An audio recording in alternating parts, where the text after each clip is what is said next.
अंतकाल पछताएगा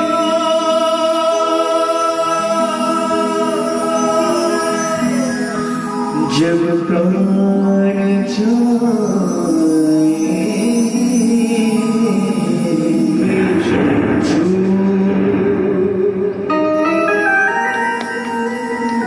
हमारा सनातन धर्म सिखाता है कि हम जब भी बड़ों से मिले तो हमें राधे राधे, राम राम, जय माता दी ये सब बोलना चाहिए। लेकिन आज दुनिया एजुकेटेड होती जा रही है और भगवान का नाम छोड़कर सभी हाय हल्लों में लगे हुए हैं।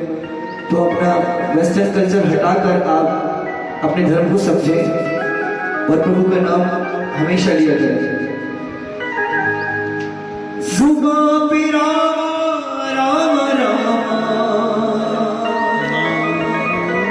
नाम हो जाए,